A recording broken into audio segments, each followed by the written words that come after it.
Hey there, welcome back to Black Lotus. You know, it's always seemed incredible to me the amount of people that have flocked to Hollywood Oh. to try to find stardom. You know, and they've been doing this ever since the studios started To be discovered.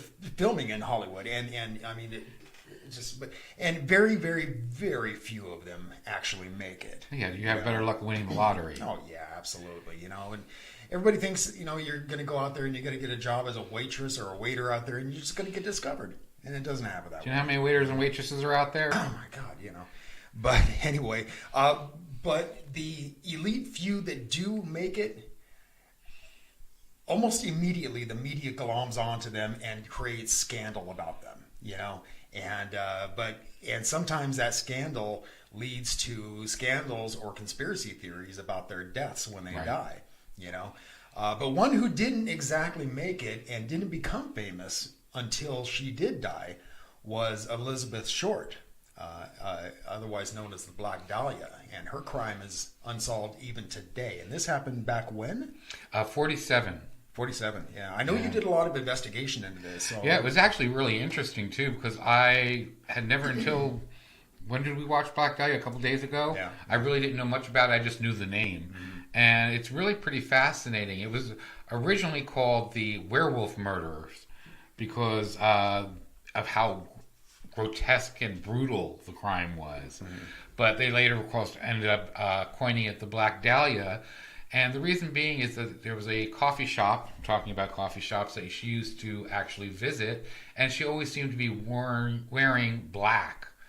But about January 14th or 15th, she was killed, and they're not sure exactly when. Back then, they didn't exactly have a way to make time exact on predicting when the person died.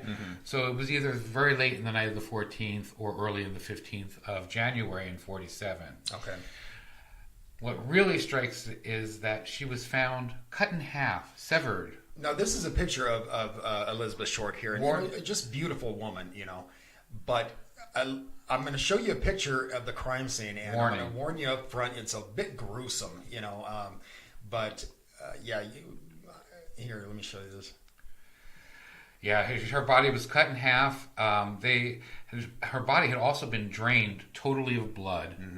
Her intestines were actually tucked neatly underneath her buttocks, which I found kind of really disturbing. I don't know why, of all the things, that really disturbed me. But she was posed with her hands above her head, and her body was washed with bleach, so to kill any type of DNA. It would. But But certainly, maybe fingerprints. take fingerprints off and stuff like that. Right. The worst part of it, though, even though being cut in half is pretty hard, she had what's known as the Glasgow smile, which is where they cut you from the tips of your lip all the way up to your ears. Now, you were telling me this is something that the Irish mob used to do? A Scotland mob. Oh, Scottish mob, right.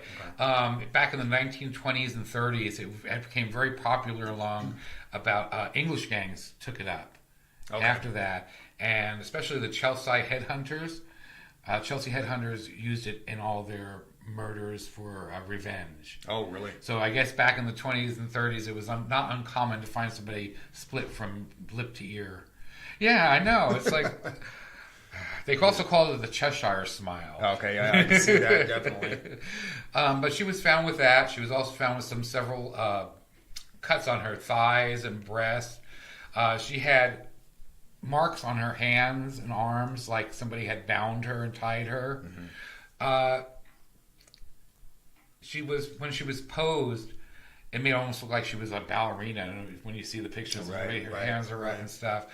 Well, after they found her, they tried to investigate this, and what was interesting is all the people who came up. There was 150 suspects on this case. Yeah. Well, one of the things I found interesting about this is that it's thought that the police knew who did it, but they were avoiding it.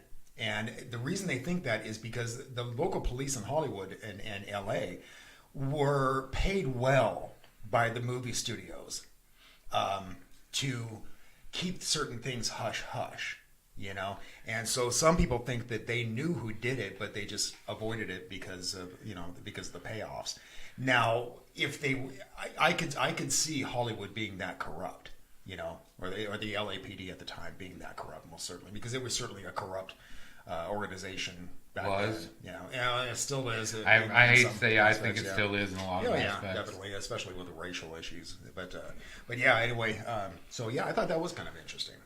The body was found by a woman walking her 3-year-old son, or excuse me, 3-year-old daughter, and she first thought it was a mannequin, right? Which I could totally see. Sure, especially being cut as precisely as she was. Right, she was cut surgically. There's an actual surgery technique that was used to sever the spine in the place it was. That only doctors would really know how to do that properly. Right. So yeah, I could see why she would think that it was a mannequin. Well, yeah, and it was drained of blood, Exactly. so it was pure white. Yeah. I don't know if you've ever seen anybody who's been totally drained of blood, but you lose your pinkish. Right, and so there was no blood at the scene, and so that's why they think. There was a cement bag with a little bit of watery blood on it, but that was it. Otherwise, yeah. So they know that the body was cut and then brought there, right. but it was not done on scene. Then about January 21st, a person claiming to be the killer called the Examiner and said that he was going to turn himself in. They had already received a letter, which I think we have a picture of the letter. It was done in. You know what? I don't. I forgot to put it up there. Sorry. Oh, that's okay. But it was old-time gangster style, where they remember where serial killers would cut out the letters and put them on the paper and paste it on like a ransom note. That's the way the letter arrived, saying that here's her belongings, and it was basically just photos and stuff of her. But and there was a lot of things like, I'll give myself up for like $10,000 or something. Right. Like that. He said eventually he would give himself up, which we all know now he has not ever. No one's ever come forward. Yeah.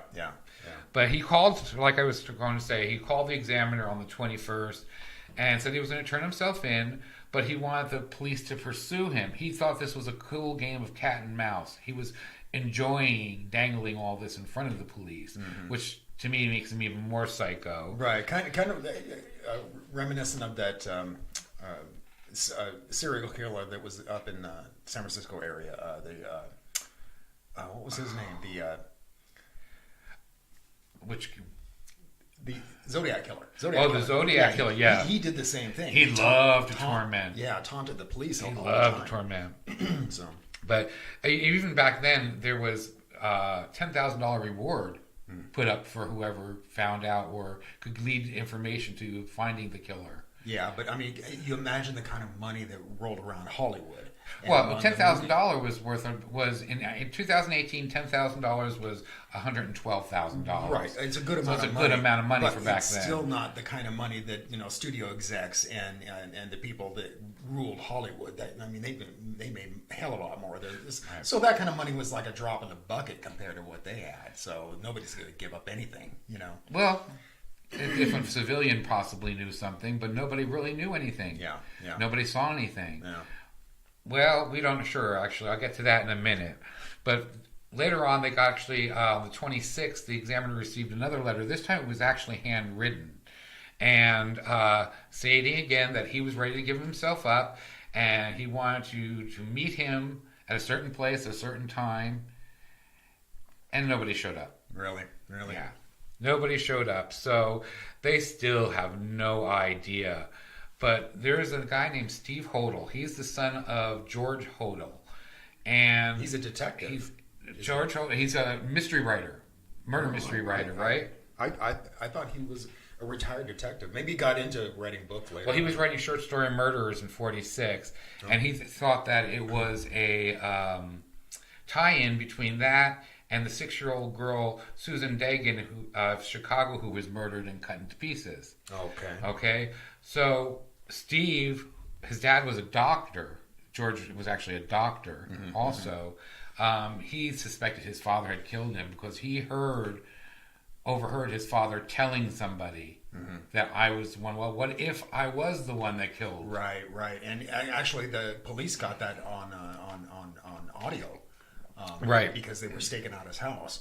because he was a person of interest. And the reason he was a person of interest, I heard, is because he hobnobbed with the rich and famous in Hollywood. Correct. And the reason for that is because he specialized in fixing up people who had venereal disease.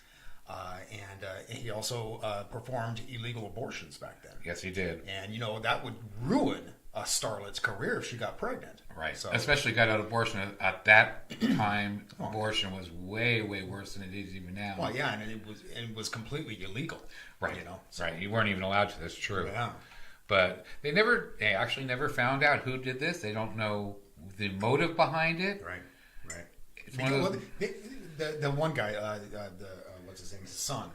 Steve Hodel? Yeah, thinks that his dad had an affair with her.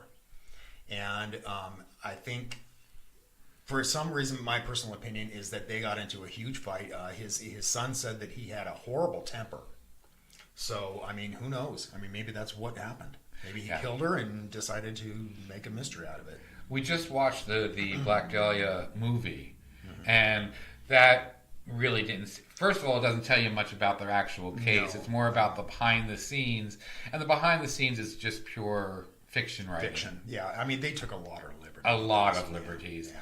A lot. So I'm curious if ever they'll find out anything. I think this is one of those mysteries that's going to go down in history as an unknown. Yeah, I think it will. I don't think it's ever going to be solved. It's not like they can come up with much more evidence at this point. Right, and like you said, her body was bleached.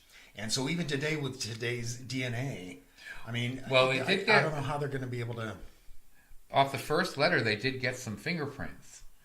They got some partial prints and stuff, but unfortunately between where they got the prints and bringing it to the lab, it got contaminated. Oh, of course. Yeah. So they don't even have that to go by anymore. Sure, because they didn't even deal with DNA back then, so they wouldn't even have known. No, they were just going by the actual fingerprints. Yeah. So, very interesting story. I thought it was very interesting. Yeah, I thought it was kind of fascinating. That in a bizarre, very gruesome way. Yeah, I mean, the murder itself was horrible. Oh, God. Well, at least they said by the bruising of her cuts that she was separated in half after she died. Yeah. So that's a good thing. I mean, because we all know that they do things to people like that sometimes when they're still alive. But I thought it was speculated that when they gave her the Cheshire Grin or whatever you called it, that she was still alive at that point. They don't know. It was possible. Yeah. It's hard to tell, too, because if she was drained of blood and then washed in bleach, it wouldn't show where it clotted and where it didn't. Right. Which is a necessity to be alive for it to clot properly and everything. Yeah. So we'll never know exactly how everything happens. There's reports that people were torturing her beforehand, too. Oh, really? Since she was bound and tied, there are speculation that while she disappeared, there was a torture being taken place also. A lot of bruising. Right, because of the bruising, which they don't know if it was before or after. Yeah, and that's the other thing, too. They don't know if this was the work of one person or perhaps 2, 3. Who knows? We never will find out. Yeah. But I think the fact that the roads lead back to this doctor makes a lot of sense because of the way she was surgically cut. And I mean, it was very precise. And like you said, it was a certain kind of cut that went through the spine at exactly the right area. So that there wasn't, weird. But anyway, let's talk about Natalie Wood. Oh, another interesting one. Man, I'm telling you, this is another mystery that I don't think is ever going to get solved. Yeah. That was back in 81. Mm-hmm. And her and Robert Wagner and Christopher Walken, who I absolutely adore, were on the boat together. All of them. They were fantastic actors. Yeah. They're all fantastic actors, Well, Natalie didn't make it back from that 3-hour tour. Yeah. Actually, it was more. It was overnight. But anyhow, she was on the boat, the Splendor, with them. And they were actually there to talk about the Brainstorm, which was the movie they were currently working on. And nobody knows what exactly happened, but all of a sudden Natalie was missing and later found floating in the ocean after the searches with bruises and scratches on her. At first they said it consisted of somebody who could have fallen overboard, but later it was determined that it could have been done before she died or before she went overboard. Again, this is one of those, unless somebody's there, nobody knows. Now, the captain does say that he thinks that it had something to do with them arguing before she went over. Okay. Supposedly, they went out to dinner in the dinghy and came back about 10 o'clock, and Walker and Robert Wagner stayed out to talk and continue talking, and she went to bed. When Robert Wagner shortly later went to go to bed, she was missing. And then she wasn't found again until she was found floating in the water. That seems really suspect to me. I mean, maybe she got up and sleepwalked off the boat. But well, the captain did say she saw her walking around the deck in her nightrobe. Really? Yeah. But according to them, she wasn't. So who do you believe, the captain, or do you believe them? Right. And from what I understand, Robert Wagner and Natalie Wood did have a very tumultuous relationship. Right. They argued a lot. It's been speculated that Robert Wagner was gay, and he married her only as a cover. Well, don't forget, they were married, and they were married for something like 8 years. Then they divorced for 4 years, and she married somebody else. And then she divorced that person, and Robert Wagner was again married to her. Yeah. So if you're having that rocky of a relationship, maybe it wasn't a good idea to get remarried. Well, see, and that's why I wonder if he was using her as a cover, as a beard. Yeah, exactly. So, but and then you had told me that you had found out that the Coast Guard, in the Coast Guard logs, it's lifeguard logs. It's registered that there was a possibility that she walked in on Christopher Walken and him having sex. Well, my question here about that is, why would the Coast Guard log that? I think that's because it's in international waters. They're the like detectives, right? They're the main people for the main authority. That's the word I'm looking for. Yeah, I see. Yeah. So, and the reason why they say she died is because if she had caught them having sex, it could be bad for the career. Sure. But it was also, they were supposedly talking that they were going to actually let out the information that Christopher Walken was going to come out of the closet and claim that he was bisexual. Well, I wonder if that, because of that log, that report, that's why he's never done it, because it may confirm that. No one will never know again. Wow. But I thought that was really... Tragic loss, though. I love Natalie Wood. I mean... Her portrayal of Maria in West Side Story is one of my favorite acting roles. She was fantastic, And Robert Wagner, great actor. Christopher Walken, you gotta love him, Well, that's the other thing, too, about him, is that if you actually think about all his roles and stuff, he always seems to put some type of dance number in there. Yeah. And kind of like John Travolta, he does the same thing in every. Well, there's speculation John Travolta's gay too. Yeah. There you go. Maybe there's something to that. I mean, if you're gonna have musicals and have to have a dance number in every episode, but I gotta say, my favorite episode of him dancing is for that video. Yeah.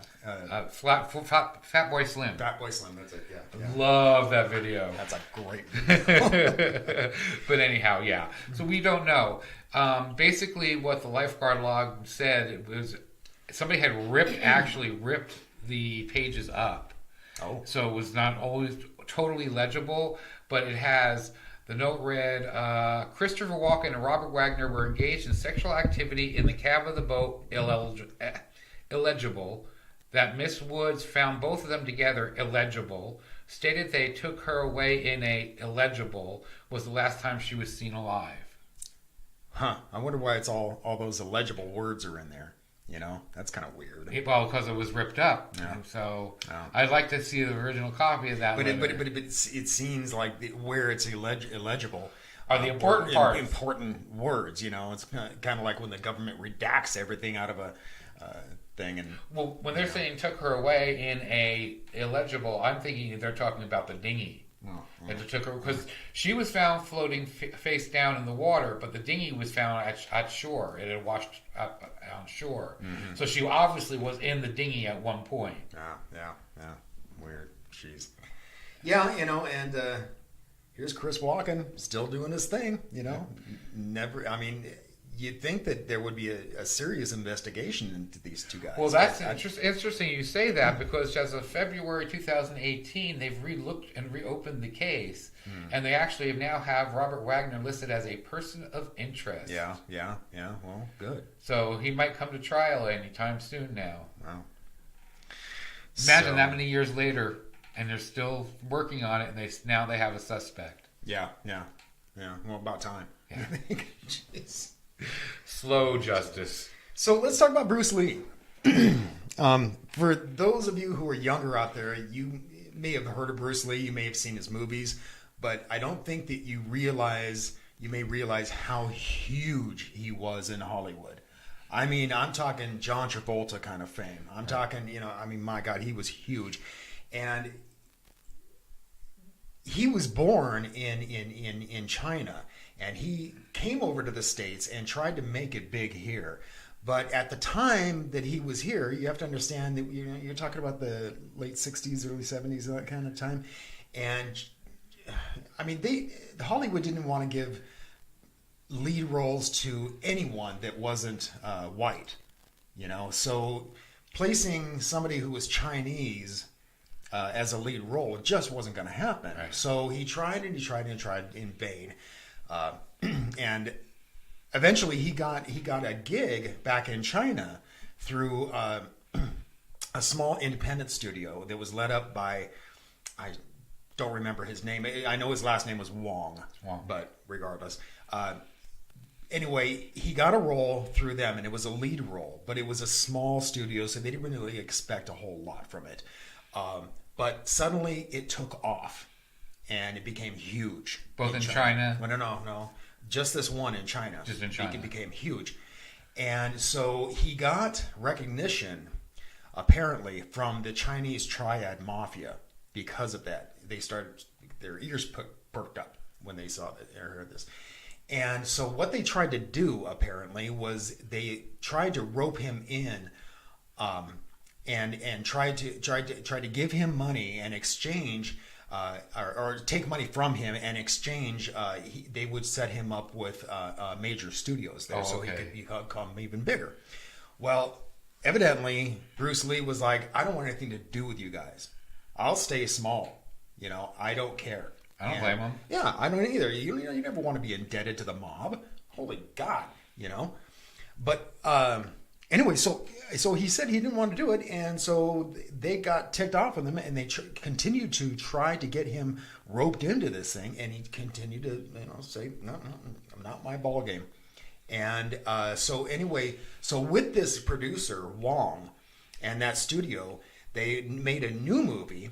And again, I can't remember the name of the movie, but it hit huge, even bigger in China. And it got so much recognition that they brought it over to the States. And it was the first serious martial arts movie that came into the States. And they renamed it Fists of Fury. Yeah. And it became an overnight success. And everybody's heard of that movie. Sure, and as soon as it premiered, I remember every kid in America wanted to be Bruce Lee. Mm-hmm. And I mean, it prompted a lot of karate studios to open dojos, and because everybody wanted to learn martial arts. I mean, this guy was huge, and it gave a black eye, evidently, to the triad mafia back in China. So it's thought that they put a hit out on him, and because they couldn't be made to look bad. How was he actually killed? Well, he went back to China, apparently, and he was in the process of making a new movie, and the movie was something death, and I thought that was kind of ironic. But he was meeting with the producer Wong, or the director, I guess it was. And one of the co-stars, a female co-star of his. And so Wong leaves, and they were at her apartment. And Wong leaves, and Lee started complaining about having a headache. And it was really bad, and he couldn't even think. And so she gave him some headache medicine. He goes to lay down, and about 2 or 3 hours later, Wong calls her and says, "Where are you guys? You were supposed to meet up with me." And she says, I try to wake him up. I can't wake him up. So he comes rushing back over. They both try to get him up. Nothing. And so they called the ambulance, and he died at hospital shortly after he arrived. From allergies from the medicine. That's what they're saying. They say. They say it's possible that he had an allergic reaction to the headache medicine, or he could have been just poisoned by the triads. Oh. I mean, so I don't know. It's he really was doing Enter the Dragon, wasn't it? That one? Enter the Dragon. Yeah. So yeah, something interesting I found out about this. The reason it's called Enter the Dragon is because he was born in the year of the dragon and at the hour of the dragon. Nice. So he was definitely a dragon. Truly a dragon, But yeah, I don't know. I tend to think that the conspiracy theory is real because, you can't piss off the mafia. Right. But then again, you're taking some medicine that's not yours. You could have an allergic reaction. Could very well be. And that's a logical explanation. It really is. But as we all know, the logical explanation is usually not the true one. But, he's part of what they call the Lee curse because his son, Brandon, this guy, first of all, he's the son of Bruce Lee. So immediate success, right? Plus, he's good looking. He's young. What was he? He was 32 years old when he died, and he was in the process of making the original movie, The Crow, and this movie was going to become a franchise, and it was going to be just a hit. It was going to be big, and they knew it was going to be big. He was already getting the name out. Oh yeah. And like I said, he's 32 years old. He's instant success because he's Bruce Lee's kid. Charismatic. Charismatic. Yeah. I had a hard time spitting that out too. But charismatic and good looking, and I mean, he would have been an overnight success because of The Crow. And but when he died, the way he died is that he was on set, and he was doing a scene where he comes home, and his fiancée is being brutalized by these thugs. And in the scene, he was supposed to get shot. Well, the guy who shot him is named Michael Massey, and I tried to look him up as to see what else he's done. I noticed he did Spider-Man, The Amazing Spider-Man, and The Amazing Spider-Man 2, and several other things. But he's never really had a huge, big role, But it's thought that when Massey was handed the gun, that one of the bullets, or the bullet in there, had been given just enough powder in it to fire. Oh, instead of just being blank. And what they said was that it had been tested before with blanks. So, and the gun was lodged with the shell casing. Okay. So when the other bullet was fired, the one that had the powder in it, it shot the other thing hard enough to go through him. Wow. And so that's what's thought. But they filmed this thing. They didn't film it in Hollywood. They filmed it in North Carolina. And so he was shot in March of 1993, and then by April, not much of an investigation into this, but it was ruled by the DA in North Carolina that the death was caused by negligence from the film crew. So the prop guy got in trouble? No, not right. I don't think he got in trouble at all. Wow. It's just misadventure. It just happened. That seems weird to me. That seems really strange. Yeah. I mean, you think that there would be more investigation into this. The gunpowder shouldn't have been anywhere near this thing. Right. So, yeah, I'm surprised that more people weren't investigated into this. Amazing. Yeah. I never understand why some of these actors and stuff get away with more stuff. It's because of their names. I really believe that. Sometimes. Yeah. I mean, it's not like OJ. I mean, OJ got the run through, but he still ends up getting off. But still, yeah, that OJ thing. That's we can do a whole show just on that. Man, that still gets under my skin. That whole thing, Yeah. Anyway. Well, we can talk about him. There's so many out there. Marilyn Monroe. Sure, Marilyn Monroe. There's a couple of conspiracy theories about her, and the one that, in fact, I was just talking to a member at our Black Lotus discussion group about this. Hi, Brian, by the way. And I had asked him, there's a conspiracy theory out there that Marilyn Monroe, because of her association with the Kennedys, knew about Area 51 and the UFO cover-up, and she was about to blow it, and so the CIA killed her. I don't know about that. While we're talking about this, I want to mention our Black Lotus discussion group over at Facebook. I'm having so much fun with this thing, man. If you guys want to join, if you want to join this thing and you want to join a group where we talk about Black Lotus related topics, UFOs and aliens and ghosts and that kind of thing, come over here, because we have some people there that are pretty knowledgeable about this stuff. And we don't have trolls. Ralph and I moderate this thing, and we're very strict about that kind of thing happening. And but that's not to say that we don't have fun with the thing. Oh, definitely. Like one of our guys, Jim Schiffer, I'll put up a question or something like that. He's always got a smart ass answer. There's a difference between being a smart ass and a troll. Yeah, exactly. But yeah, so hey, if you want to join us, you can see the link here, but I'm going to drop the link below in the description too, and just click on that and click join. But back to Marilyn Monroe, though, I think we talked about this before, and I think you're right. I don't think the Kennedys had access to information on Area 51. Yeah, I don't either. And UFOs and stuff. I really don't, because even the presidents today are not security cleared for a lot of that stuff. Oh, sure. It's a temporary job. I've said that before. They don't have the need to know. So yeah.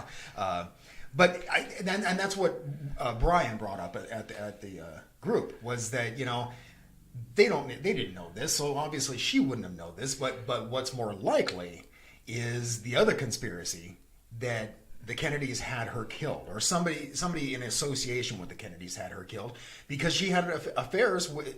Well, it's speculated that she had affairs with both John and Robert Kennedy. Right. And you're talking about Camelot. Well, even if she didn't have any relations with both of them, if it was just JFK, she still could have had bedroom talk, quotes, and known some stuff that she probably shouldn't have. Sure. It's very possible. well could be. And and there is a report about an ex-CIA agent who, on his deathbed, claimed that he killed her. Gave her... Had her killed? Yeah, well, no, that he killed her. Oh, that he actually killed her. But I've also read that that's a hoax. But who knows? It could be the government saying, no, that's just a hoax. It's another one we're never going to know the truth. Yeah, I know. Or maybe, or it could be that, it's legit. That she actually overdosed, somebody else in the group said that, hey, she was a drama queen, which is true. She was, but I don't know.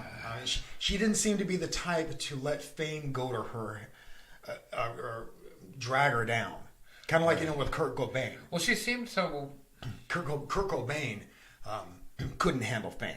And they're saying that that's why he committed suicide. I can't see that with Marilyn, though. By the way, we are going to be doing another show similar to this, but music conspiracies. And I'm anxious to do that one, because there's a whole bunch of them, But anyway, I'm sorry.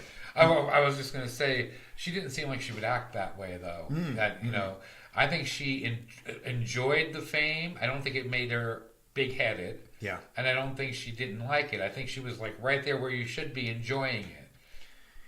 I read an interview with somebody that she knew from childhood, and she kind of grew up with her, and when she was Norma Jean, and she had said that it was amazing watching Marilyn Monroe walk down the street. You could walk down the street with her, and she would turn the charisma on and off. Interesting. And she said it was weird, because you would be walking down, and nobody would be paying attention to her at all.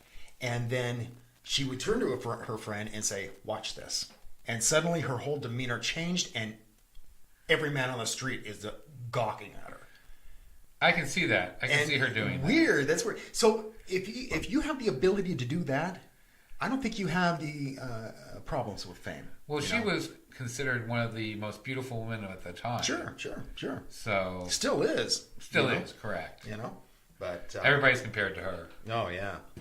Now another one I wanted to bring up is a conspiracy theory that not a lot of people know about, and that is the conspiracy theory about Phillip Seymour Hoffman's death. Ah. And the reason I wanted to bring this up is because it's in conjunction with the Church of Scientology. Now, I don't want to talk about their beliefs or any of that. I'm not going to get into the religion, although I think they're kind of crackpotish, but that's just my opinion. But the point is that the Church of Scientology has a lot of power in Hollywood. Yes.